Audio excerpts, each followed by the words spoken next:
Welcome to Iron Summit, the podcast where we dive deep into the art and science of becoming your best self, blending expert insights on strength training, smart recovery, optimal nutrition, and mindset mastery to help you elevate your game. What's up, guys? If you're looking to level up your training, click the link in the description and check out the Iron Summit Gains Emporium. Our strength training plans are designed to help you pack on muscle, and with our software, you can track every workout right from your phone. Plus, you'll have direct access to us for any questions along the way. Don't just train, level up your training. All right, we're live. Today, our guest is Eric Hinman, 5-time Ironman, hybrid athlete, content creator, serial entrepreneur. I feel like you're an investor in just about every wellness company that's worth anything, and Denver-based, but soon to be Austin, splitting some time in Austin, wellness expert. How's it going, Eric? Going good. How are you guys today? Thanks for having me. Doing well, man. Excited to dig in on your story. Yeah, what really got you into? I know you kind of got a lot of like from corporate to athlete. Like what really made you at 28 decide to change into, this fitness career that you're on now? Yeah, I mean, aesthetics. I wasn't stoked with how I looked. And at the time, I was hitting the gym 2 or 3 days a week, but just doing like push ups and bench press and bicep curls. It was all very vanity based. I hadn't made the correlation of exercise and how I felt mentally, emotionally, energy wise. I always thought that working out was just for an aesthetic or for performance in sport.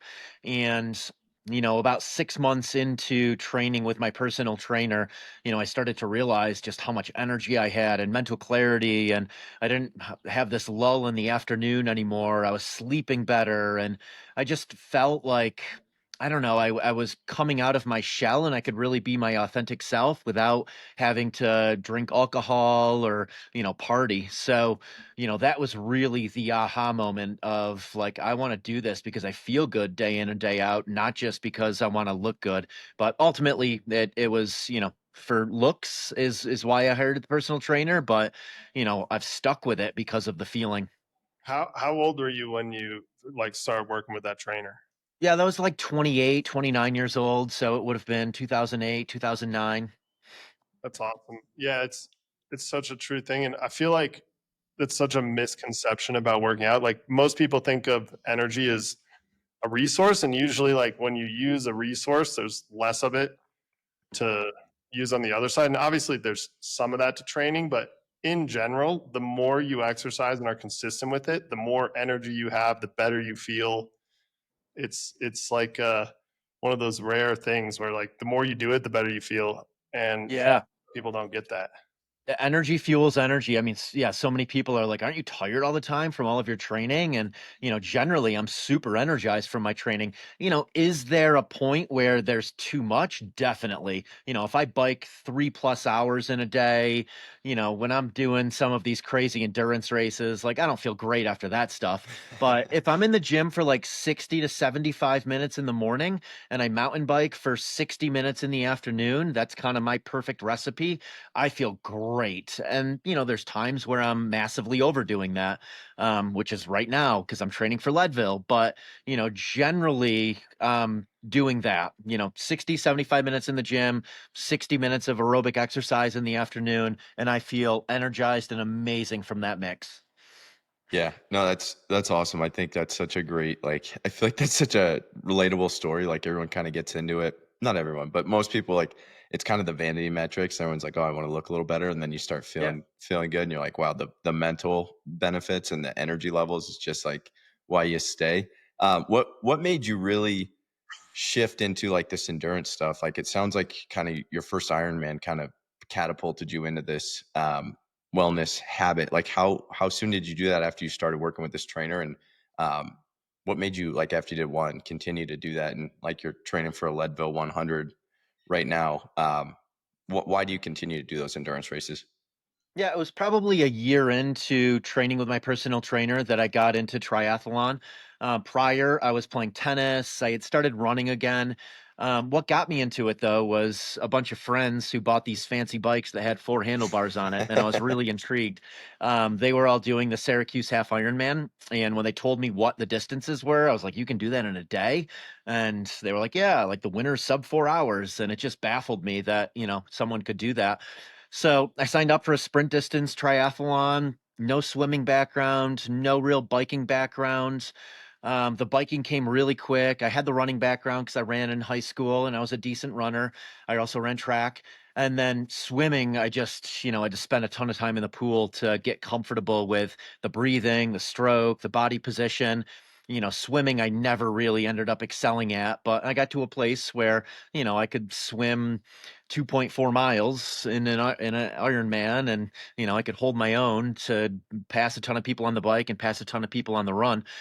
Um, but I think what really hooked me was I love purposeful progress. I've always been an entrepreneur. I love building businesses.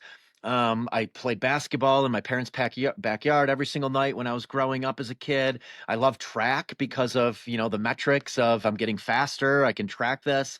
I've always loved purposeful progress. And I think that's why I got addicted to triathlon is it's very much just purposeful progress, grunt work sport. You put in purposeful work and you're going to advance in it.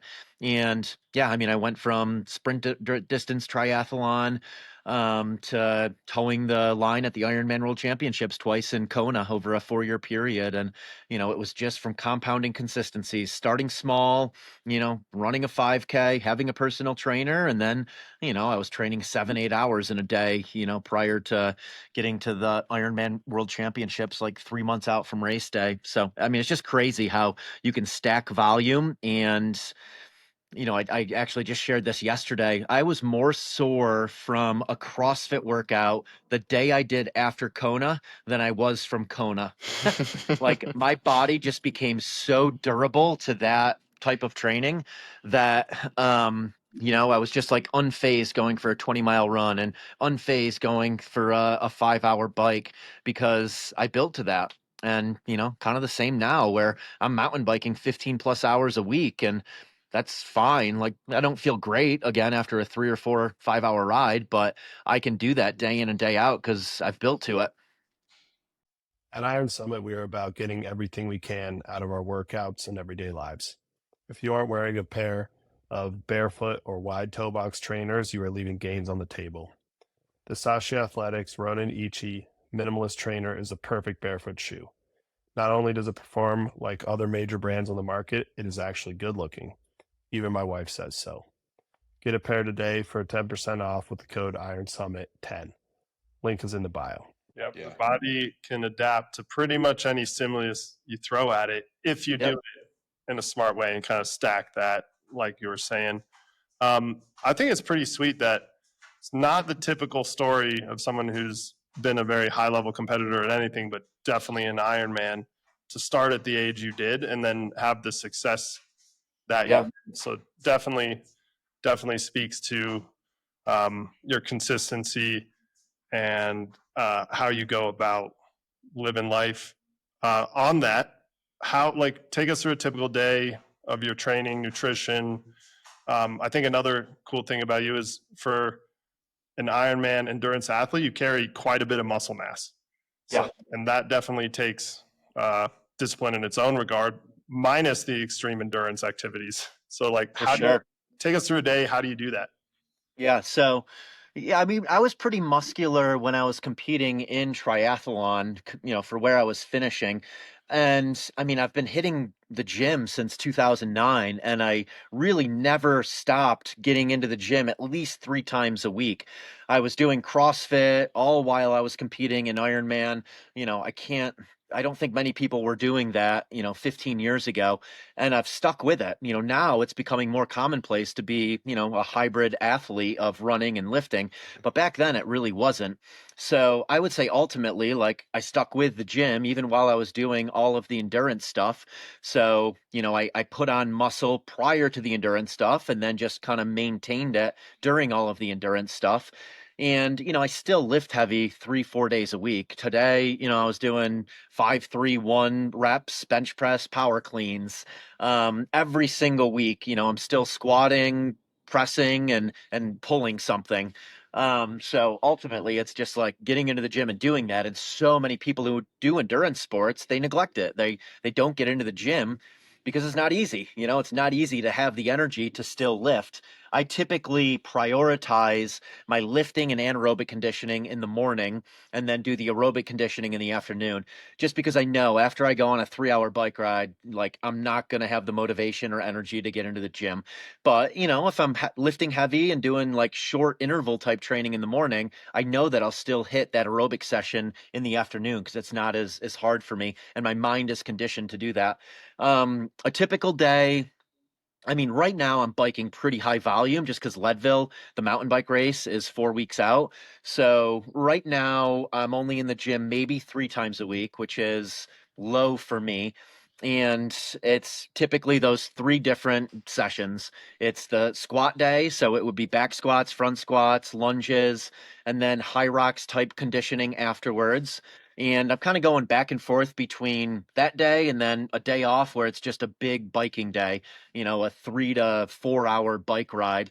Um, I'm trying to get about 15 hours a week right now of biking in, 3 days in the gym, and about 15 miles running. So, you know, 3 days running about 4 to 6 miles. That's kind of my maintenance high rocks mode and build for Leadville.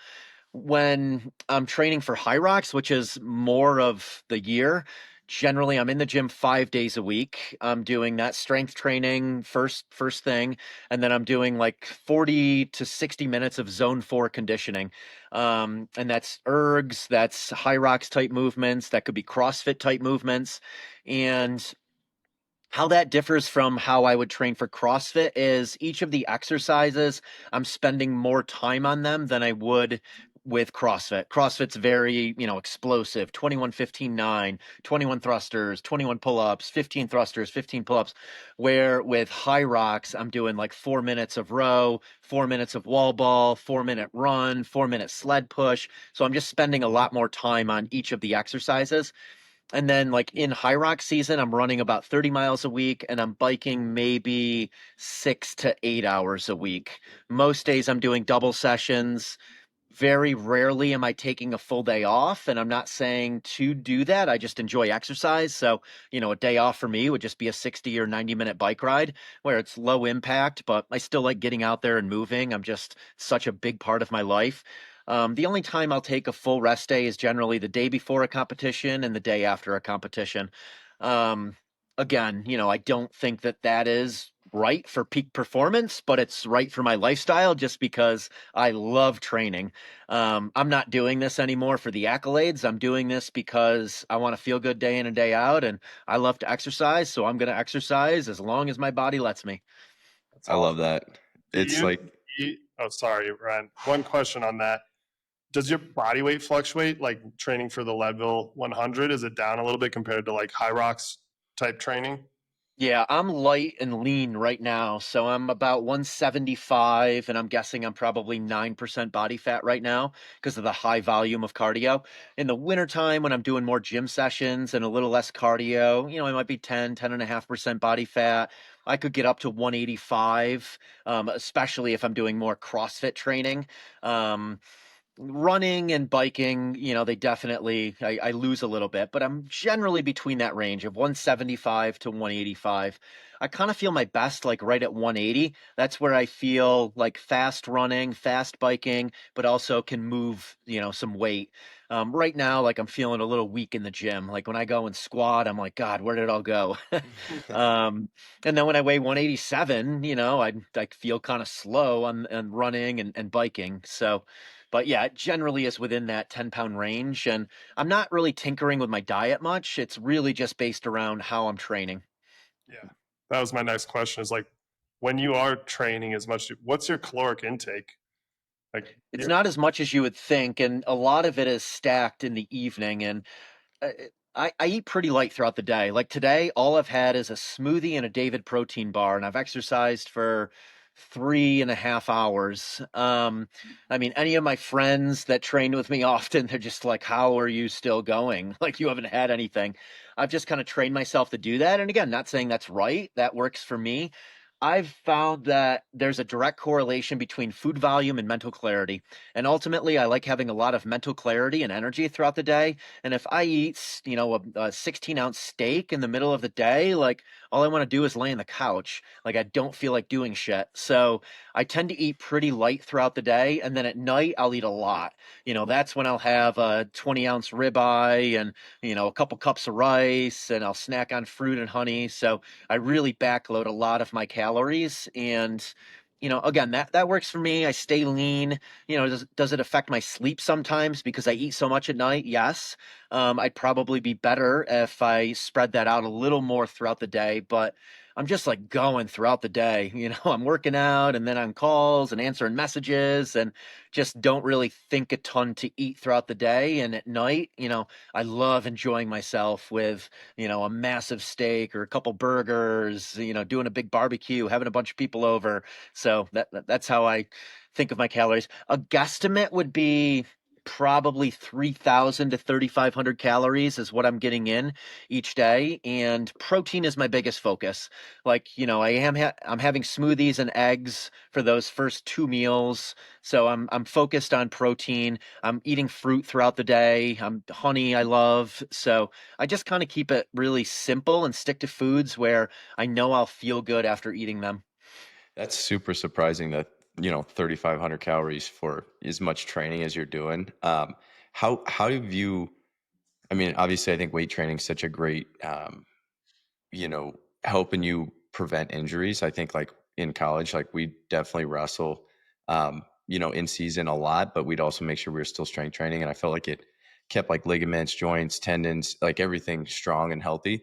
So I think it's awesome you're continuing to strength train with how much you're doing cardiovascular stuff. But how have you dealt with injuries? I'm sure it's come up.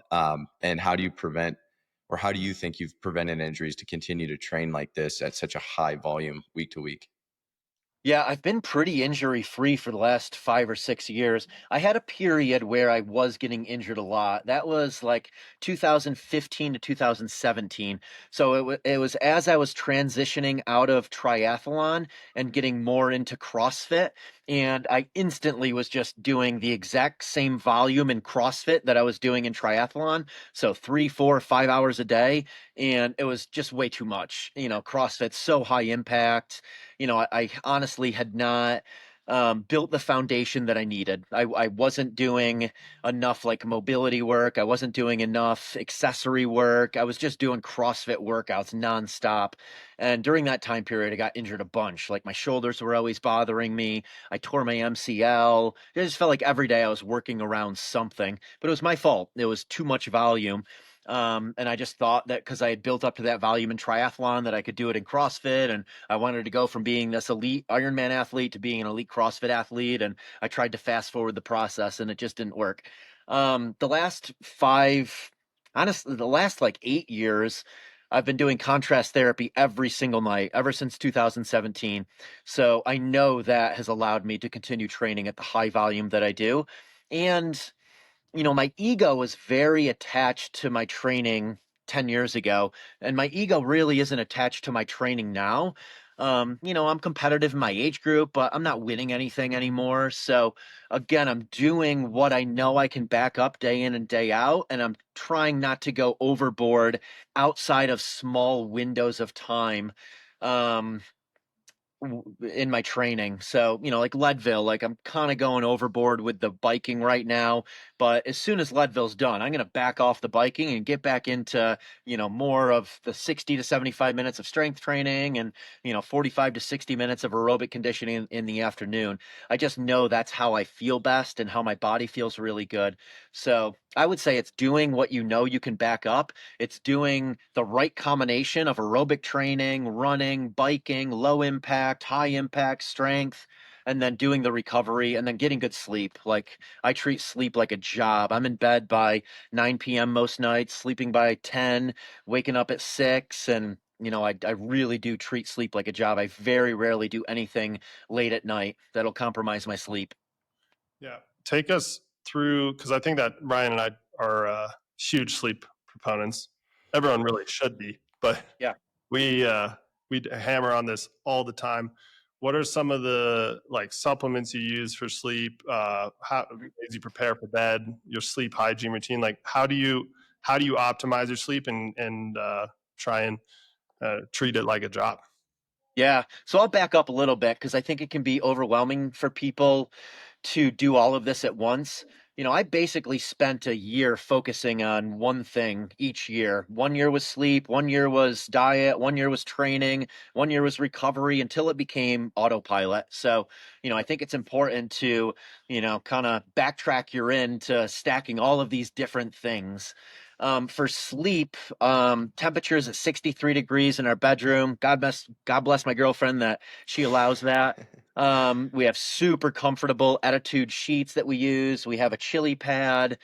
I wear a sleep mask from Dream Recovery. I wear earplugs. I forget what brand they are, but I got them on Amazon. They have like a little loop on them and then like rubber silicone. They're awesome.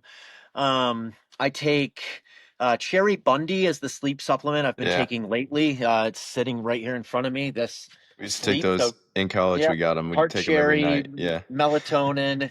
Um, magnesium. I've tinkered with a lot of different sleep supplements. Beam Dream is another really good one. Transparent Labs has a really good sleep supplement. I think a lot of it depends on whether you want to do melatonin or not. I've done melatonin for 17 years now and I haven't turned into a Smurf. So I feel like it hasn't done anything crazy to me other than, yeah, I mean, I'm addicted to melatonin. Um, but yeah, I think taking a sleep supplement is so important. But I would say the two most important things are sticking to a similar sleep cycle. So going to bed around the same time each night, getting up around the same time each morning. I think that's huge. And then avoiding highly stimulating environments late at night. And most people aren't going to want to hear that. But like, I love my days. I can't wait for 6 a.m. to hit so that I can, go to the gym and get on my bike and have calls with people and have people over and have a barbecue. I don't really care about 8 p.m. on. All I want to do from 8 p.m. on is wind down and get ready for the next day. So I'm not out at bars. Red Rocks Amphitheater is 8 minutes from our house. I might go to one show a year. I say no to pretty much any late night parties, anything late at night I say no to. So just like avoiding those highly stimulating environments late at night it's been crucial for me. And if I do entertain late at night, if I go to a party, like it affects my sleep. Yeah. Yeah, I'm 100% on board with that. You know the saying like nothing good happens after midnight. Yeah. For me, it's nothing good happens after 8 p.m. Yeah. I mean, I think it's a ratio, like I have most of my days are exactly how I want them to be. I'm doing what I enjoy. I'm around the people I enjoy being around. I'm doing business with people I want to do business with. I've had some fun party nights, of course, but I feel like it's, maybe 4 out of 30, are awesome. And then those other ones are just kind of like wasted nights and wasted next days where, like 28 out of 30 days are great for me if I get good sleep. So I've just tailored my life to be based around where I know I'm going to have a higher percentage of awesome days. That's a cool way to look at it. And Eric, you've done this really cool thing where you've built your life around, your passions and what you enjoy. And training 5, 6 hours a day is not, easy for typical people. How did you build up to this to make this a career where, you can support yourself and still be doing what you love? And obviously you've invested in a lot of different wellness brands and stuff. So take us through like how that ramped up and how you got this, how you went from a corporate job to making this wellness your whole life. Yeah, so I built a foundation first. My first business was property and casualty insurance. I still own that business. My father runs that for me now. It's been on autopilot since 2009. I started that business in 2002. That provided me with residual income, 7 years of grinding, sitting in a car, driving 50,000 miles, going door to door, selling insurance mainly to commercial businesses in upstate New York. But I got to a place where, I had enough money that I could live comfortably. And then I started taking risks. I started a software company. I opened a gym. I opened some restaurants. And I started sharing my life on social media back in 2010, 2011, when, I was just starting with my triathlon journey. I never intended for that to become a business, but it's become my primary business. And I think it was just because I was like sharing things I was super passionate about, and I was attracting opportunities into my life. But, I built that base first that allowed me to take some risks and start doing things I was more passionate about. And then, I've just incrementally shared a little bit of value every single day for a very long time. And that's created this audience and created, massive opportunities for me with brands that I work with. So, I mean, business today, I work with quite a few brands in the wellness space, creating content for them, helping them build their ambassador programs. I invest in many of them. I introduce them to investors. Kind of behind the scenes, I'm just playing matchmaker all day long. I'm sending video message constantly to various people, connecting, people with people. I have a massive Rolodex from being in this space for such a long period of time. So I kind of look at myself as like a matchmaker, and that probably is my most valuable asset that I have, is just the ability to connect the right people continually. But I mean, you've been over here. I have 12 people coming over in Right. an hour to sauna tonight, and that's like every single night. I have a shitload of people, new people, existing friends that come over to our house. And I don't know if this is going to be on video, but to do contrast therapy. And, that adds up over time where I'm just like occupying a very small amount of a lot of people's minds because of the experiences I've treated people to, or that little bit of value that I shared on Instagram every single day for, 16 years. Yeah, that's really cool. I think your approach to connecting with people is super unique and awesome. Like, I mean, I reach out to you and you're like, "Yeah, come over in sauna, and here's my address." And it's like, not many people do that. And you've done a great job of building this network of people and just connecting with people. I know you're big on like trying to meet new people all the time. Um, did that come naturally to you, or when did you decide like that was something that you wanted to do? And how do you hold yourself accountable on like, hey, I want to meet 5 people this month, or do that, or just kind of naturally fall into those conversations? Yeah, I mean, I've just created a friction-free environment to be able to do that. Our house is set up to entertain. That was, very intentional. I grew up as an only child. I always had friends over to play ping pong and play basketball. I threw massive parties in college. I've always enjoyed bringing people together and like leaving people with this memorable experience. That's why I got into the gym business. That's why I got into restaurants. I love just treating people to memorable experiences. And I also really enjoy seeing like people connect with other people from this container that I put them in. And I'm going to do it anyways. Like, I'm going to do contrast therapy tonight anyways. I'd rather do it with other people and have a really good conversation. I guess I get the same energy from that as I do from my mountain bike ride, as I do from my workout. Like, I get energy from connecting with people and connecting people together. But I think one of the keys is like being intentional with your life. If you want to do that, like set your house up in that way, or join these community oriented places like CrossFit gyms or wellness studios with communal saunas. Like, you can put yourself in these pockets where you can meet like-minded people.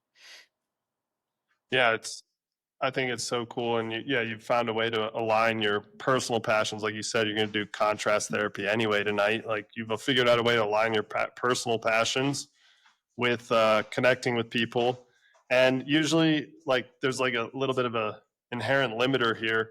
Like, if someone's going to come over and sauna with you, they probably have some similar interests to what you. Exactly. So yeah, or if someone's willing to go for a mountain bike ride with you or hit a workout with you, you got like a built-in initial interest together. So it's super cool. Yeah.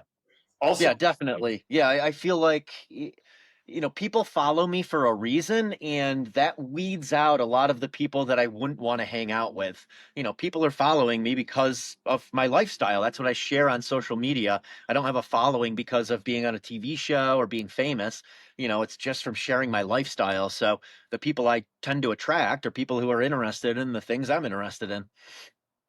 yeah, let's I know one of the companies are an investor in, and this is something Ryan and I have talked about on the podcast before, but is Ketone Esters. Yeah. Like, take us through the company, some of the benefits of ketone esters is something I've incorporated into my lifestyle in the last 6 months or so. Actually, I had my pec reattached from a Dang. pressing injury a little over a year ago. And I worked with a guy who's like a functional medicine expert and peptide expert. We've had him on the podcast before to speed up the recovery. And one of the biggest things he told me to do starting like right post-op was ketone esters. So I got hooked on them. I love them. I use So them cool. all the time now. But yeah, take us through that a little bit. Yeah, so ketone IQ, and it's the feeling of ketosis without being in ketosis. That's how I explain it. There were many times during my triathlon years, and probably even now, where I am in ketosis because I eat such, low calories throughout the day and I exercise so much. And I love that feeling of just like high energy and mental clarity. So that's the feeling that I get from ketones. But they have a lot of studies around it helping with altitude, it helping with recovery, helping boost EPOs, so your ability to produce red blood cells and transfer oxygen. So there's all of these different studies, and Ketone IQ was launched like 7 years ago by a dear friend Michael Brandt, who I've been with a bunch because he was in Aspen for the last month. And they initially launched it with the Department of Defense. It wasn't until the last few years that it became a direct to consumer brand and that consumers could buy it. They spent years just selling it to the Department of Defense and powering them. So now, I mean, the tour riders right now are using it for the Tour de France, and high rocks athletes are using it, and endurance runners are using it. So yeah, I feel like it fuels mental clarity and just kind of good clean energy. And I think the energy market is really being disrupted right now by products like Ketone IQ instead of, the 5 hour energies and, just kind of like energy that comes with a crash. Like, I think that market is being taken over by cleaner energy like ketones. Yeah, it's awesome. I love the way I feel. I was skeptical. I was like, I don't know if this is real or not. And then I did one of those shots. I was like, this is real. Like Yeah, you feel a certain way for sure. yeah, it's sweet. Iron Summit is brought to you by Bridge Athletic. Looking for a way to streamline your training programs and deliver exceptional results? Check out our friends at Bridge Athletic. Their platform is packed with over 300 templates and 1,500 instructional videos, courtesy of subject matter experts like Exos, FMS, and Hyperice, making program design both efficient and impactful. Our listeners can take advantage of an exclusive offer. For a limited time, get your first 30 days free and your next month at 50% off when you use code Iron Summit, all caps. That's code Iron Summit, no spaces, all caps, for 30 days free plus 50% off your second month at bridgeathletic.com.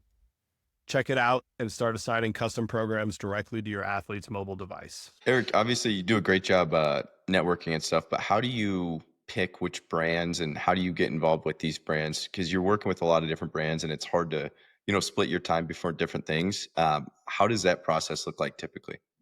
Yeah, early stage wellness companies that I'm passionate about, that weave in well with my lifestyle, that are building a brand. Like, I really like brands. So, people feel like they're friends with it. It's a community. They make you feel like you're part of something.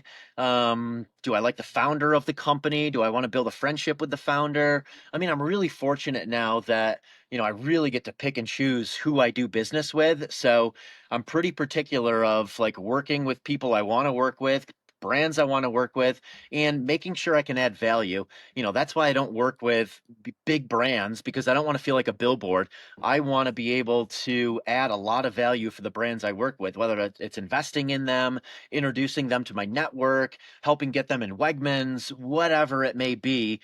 That's why I pick these earlier stage companies. And I've also just always been a whore for good branding. I'm the guy that walks into the grocery store and, sees these new beverages that look really cool and the packaging looks cool. And I'm like, I'm buying that. I go to Erewhon and spend several $100s in LA.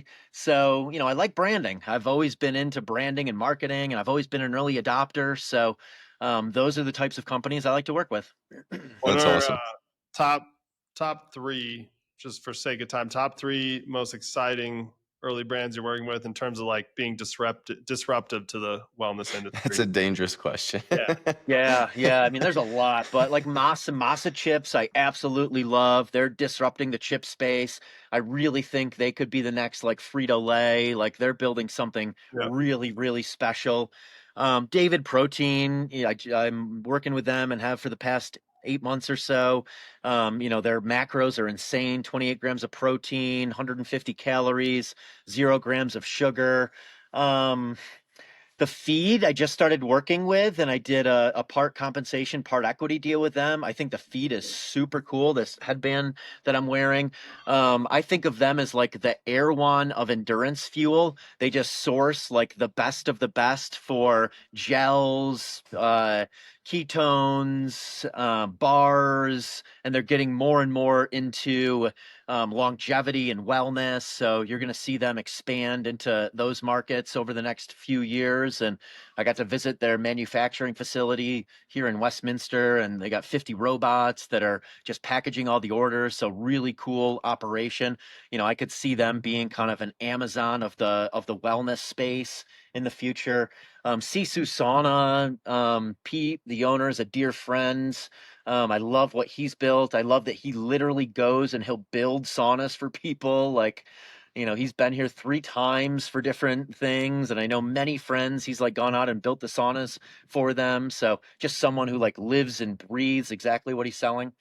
What's special about a Sisu sauna? I'm in the market for a sauna in the near future. Yeah, I mean the sauna is one component. So the wood, does it heat up fast? Is it not letting out any of the air? Does it not leak? The look of it, and then the heater obviously is a huge component. Yep. We have a homecraft heater in ours that in 25, 30 minutes it's at 200 degrees. We have a cabin style sauna, so it's double decker seating. So when you're sitting on the top level, you're sitting up high in the heat. So, even at 190, that feels hotter than a lot of saunas I've been in that are like 230 degrees because you're just sitting up higher in the heat. Yeah. So, I mean, build the quality of the heater and then the ease of like working it. With this, I can turn it on from anywhere. I was just mountain biking before this, and I turned it on while I was out mountain biking because people are going to be coming over here soon. So just let it heat up, and I can turn it on or off from absolutely anywhere, or I can set a schedule. A lot of times I'll just have it automatically turn on at 4:30 p.m. every single night because I'm going to do it at 5 p.m. That's What's your awesome. typical sauna? Sorry, Ryan. I have You're a good. lot. Go for What's it. a typical sauna session for you look like? Like 15 to 20 minutes in the sauna, and then like 3 to 4 minutes in the ice barrel. Sauna, we're running at about 195. Ice barrel is set to about 45 degrees, and I'll do 3 rounds of that. 3 rounds? That's awesome. Yep. It's a good contrast. So Eric, you touched on it a little bit, like you're a sucker for good branding, but you do a good job of branding yourself. What was the idea between Muscle Mountain behind you and possibly some, I don't want to spoil ideas, but stuff you got going on in Austin? Yeah. What was the idea of doing it outside and just kind of making this? Because I think it's such a great branding, like self branding thing too. It's like it's such a cool space to film content, to work out in, to have people over. How did that come about, and what made you build a gym outside, basically in your backyard? Yeah, I mean, this is how we want to host. So, I wanted to be intentional with how we wanted to host. I want to do this stuff every single day. I don't want there to be any friction for me to get workouts in, or recovery in. And, I also just, I don't know, I've always been an outlier. Like, I like doing things a little different. Instead of having a garage gym, like, I want it to be outside, and let's name it something outrageous about what it is, Muscle Mountain. And Austin's going to be very similar. We're going to set it up in a way where, people want to be there. It's communal in nature. There's a product seating area, and like again, like making people feel a certain way and being memorable. I've always really thought about that. There's Dale Carnegie's book, Win Friends and How to Win Friends and Influence People. I think just being an outlier, being memorable, leaving people with this memorable experience, like all of those go a long way. And I'm not doing it looking for anything in return. Like I know opportunities will come my way by doing that, but ultimately I'm just living my life the way I want to live my life. I want this in my backyard. I want to do this every single day, and I enjoy treating people to the things that I really enjoy. Yeah, that's awesome. So when you think about your fitness journey, what do you see, I guess, on the horizon for the next couple years, short term and then long term? What do you think you'll be doing when you're, 60, 70, 80 years old with fitness? Yeah, high rocks I'm really enjoying. So more high rocks competitions for sure. High rocks championships next year. I've always wanted to do Leadville, the 100-mile run. So I think next year's the year because I've convinced like 25 of my friends to do it next year. Nice. And I literally introduced them to a coach and I'm like, you want to do Leadville next year? And if they say yes, I put them on this group text chain so that they all are accountable. And I've got a bunch of people signed up for it. So I'm going to do Leadman, which is the full Leadville Race Series next year. This is going to be one of those things where I'm going overboard with something that I know won't make me feel great, but I just really want to do it. It's always been kind of a bucket list thing. So I feel like by doing the full Leadman, which is the trail marathon in June, the 50-mile bike in July, the 100-mile bike in August, the 10K the day after, and then the 100-mile run the weekend after. Each of those will kind of prepare me for what's going to be the hardest for me, which is that 100-mile run at the very end. And I already mountain bike a ton, so the mountain biking component for me is just that's fun training. That's good low impact cardio for the run aerobic capacity that I'll need. But I'm gonna have to go way outside of my comfort zone with the running in order to achieve that. And I know I'm gonna have to back off a lot in the strength training. So I'm going to put my feet in the fire and then I'm going to take them out right afterwards. But that'll be the big thing for next year. With that exception, generally, I feel like high rocks training, mountain biking, I feel really, really good with that mix. And that's what I'd like to be doing in my 60s and 70s. That lead man is wild. Like Yeah, it is. it's a crazy endeavor. We'll definitely be following along as you train for that and accomplish it, because that is like just going from so it's the bike, then the 10K, and then the 100-mile run the weekend after. Yeah, that's Yeah. insane. Yeah, that's wild. How That how how do you turnaround bu- is crazy. how long do you build volume for that, and like how many months do you take to start prepping for that? Because obviously, after this 100-mile bike this summer, I mean, pretty soon you probably got to get into training for the Leadman. Yeah. Yeah, I mean, I'm honestly already training for it. Doing rim to rim to rim a couple months ago. I did this 4 loop pass in Aspen that was 28 miles and 8,000 plus feet of elevation gain. So I've kind of already started training for it just to see how my body is going to respond to that high volume. And like, it's not aerobic capacity for me. It's really just stability muscles. Hmm. It's like my hip flexors, my ankles, my toes, my feet. Like I'm just not used to being on my feet for that amount of time on, terrain that's uneven and rocks. And so like my average heart rate for the rim to rim to rim, I think was 109 beats per minute. For the 4 loop pass in Aspen, my average heart rate was 98. That's a lot of Wow. people's heart rate when they're just like getting up off a couch. So it's not like aerobically straining for me. It's more just like I gotta build my stability muscles to withstand that abuse for 25 plus hours being out there. Well, and Yeah. not being a big eater, how do you eat on trails? Because obviously, 100 miles deep, you probably got to put some in between. Yeah, I mean, I'm bringing gels and bars and stuff with me, and I mean, for something like Leadville, like you're eating real food too. Like you have a crew, and you have aid stations, and you can have a full meal at the aid stations. So Okay. yeah, I'm fueling those much more than I would fuel 90 minutes or less where I don't do anything. But yeah, once it gets above 2.5 hours. I'm making sure that I'm getting in 60 plus grams of carbs every hour and hydrating and getting in electrolytes. So, yeah, I mean that becomes a very important part of the equation because you'll just stop if you're not fueling with stuff. That's I've heard with like the ultra marathons, particularly Leadville with the altitude component, like managing the gastric stress is one of the hardest things. Like, how does your stomach handle like taking calories in while you're exercising like that? and then yeah, altitude can wreak havoc on people's like gastric systems without Yeah. any exercise. So like add Yeah. that in there. Yeah, I mean, I have the benefit of training at elevation a lot. Like, our house is at 6,000 feet. I go to Leadville and train a ton this time of year. So I'm not scared about the elevation component of it. I've just done so much elevation training that I've really adapted to that. But yeah, I mean, I've never gone more than 14 hours. That's what rim to rim to rim was. I was 14 hours on my feet. My stomach was fine for that. My stomach has been fine for most of the Ironmans I've done. So but you never know. You're right. I mean, it's just a crapshoot. You can practice it all day long, and on race day, it could go to shit. So, I mean, that's what makes these things so scary. Is there's a lot that can go wrong. You can twist an ankle. Elevation might get me that day, and that's why I'm so scared about it. I honestly feel like I do so many uncomfortable things that I'm now very comfortable with, and this is one of those things that I'm going to be really uncomfortable with it because there's a lot of unknowns. Like I don't have many unknowns in my gym sessions or going to a high rocks race or even doing Leadville. I've done it 4 times now.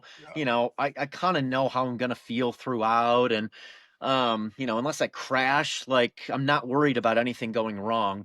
But with the run, I'm very worried about things going wrong because it's just an unknown for me. Yeah, that's it's pretty hardcore. I know. Yeah, there's like legitimate risk involved with that race. So For sure. yeah, Yeah, I mean, 25% of my friends who've done it in the last few years, they end up in the hospital afterwards. Wow. Like pulmonary edema, rhabdo, all sorts of stuff. And I mean, only 50% of the people who do it finish. And of Leadman, I want to say it's only like 25% of the people who sign up for Leadman actually finish all of the races. It might even be less than that. yeah, I wouldn't be surprised. That's a crazy stat too, because you're picking out of the fittest group. The people that yeah. sign up for Yeah. that aren't exactly, Yeah. off the couch. Yeah, you're not signing up for Leadman unless you've done a serious amount of endurance training. Yeah. Right. And same with Leadville, although Leadville tends to attract a lot of people who probably shouldn't be doing that as kind of their first ultra race, Yeah. but it does attract a lot of people from outside of Colorado that don't train at elevation. And yeah, I don't know. I'm always surprised the number of people who pick Leadville as their 100-miler to do. Yeah. Just because of the elevation is definitely it can crush you if you're not used to it. Yeah. No, that makes sense. Eric, maybe just real quick, what are the 3 biggest levers you think people should do to maintain a, healthy, fit lifestyle? Like what are the biggest things in your life that you think move the needle the most? Like the top 3?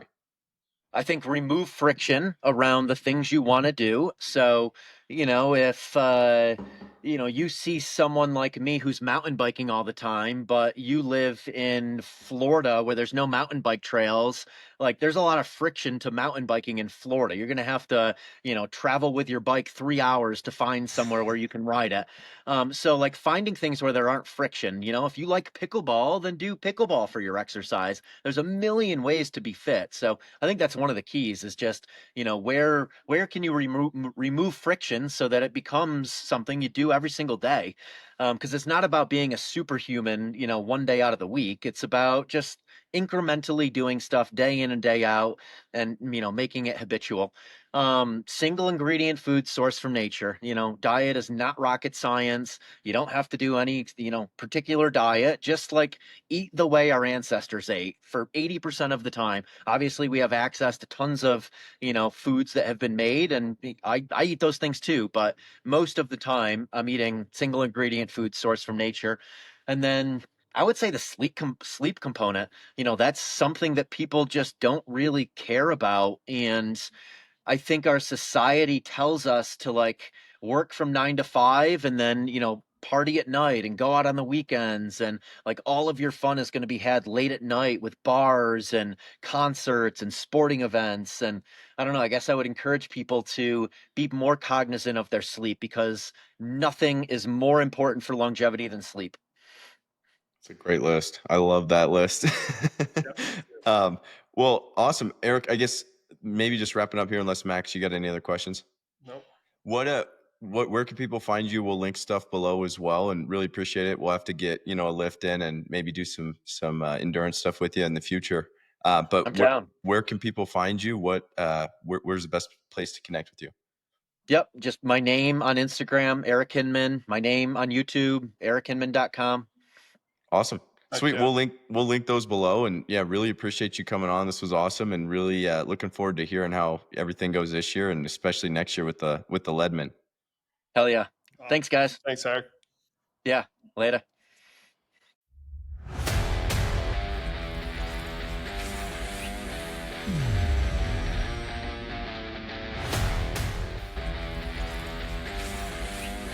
Mm.